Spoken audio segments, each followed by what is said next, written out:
Next 19th question. Again elements are divided into how many types? మళ్ళీ elements ఎన్ని రకాలుగా divide చేసినారు అని అంటే metals, non metals, metalloids and noble gases. ఇన్ని రకాలుగా డివైడ్ చేసినాం. Metals, non metals, metalloids, noble gases. Metals అంటే ఏంటివి? సోడియం, పొటాషియం, గోల్డ్, కాపర్, ఇట్లాంటివన్నీ మెటల్స్. ఇట్లాంటివన్నీ కూడా మెటల్స్.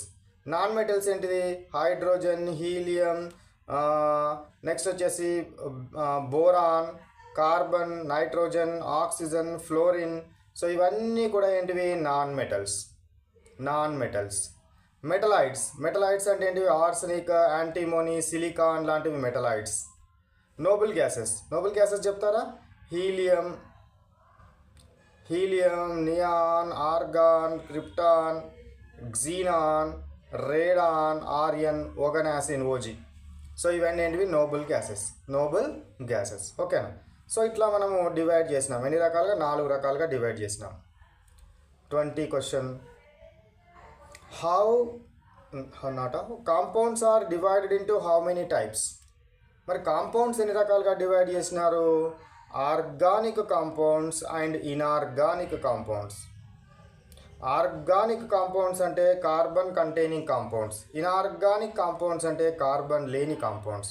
కొన్ని ఎక్సెప్షన్స్ ఉంటాయి, తర్వాత క్లాసులలో డిస్కస్ చేసాం 10th స్టాండర్డ్లో. సో ఇప్పటికైతే మనం ఇప్పుడే ప్రైమరీలో ఉన్నాం కాబట్టి కార్బన్ లేని కాంపౌండ్స్ని ఇనార్గానిక్ అంటాము, కార్బన్ ఉన్న వాటిని కార్గానిక్ అంటాం. ఉన్న వాటిని ఏమంటారు? Organic compounds which are came from are which are prepared from living sources. These are prepared from non living sources. Okay. Next one 21 question. Inorganic compounds are divided into how many types? మళ్ళీ inorganic compounds ఎన్ని రకాలుగా divide చేసినాము? 3 రకాలుగా. అవేంటివి? Acids, bases, salts. యాసిడ్స్కి example ఏంటి? Hydrochloric acid, citric acid, sulphuric acid, అట్లాంటివన్నీ acids. Bases sodium hydroxide, potassium hydroxide, ఇట్లాంటివి bases. Soapy to touch. Salt sodium chloride, potassium chloride, sodium sulphate, ఇట్లాంటివన్నీ ఏంటివి? సాల్ట్స్. సోడియం సల్ఫేట్, ఇవి సాల్ట్లు. సో ఇట్లా మనం 3 రకాలుగా డివైడ్ చేస్తాం. ఇనార్గానిక్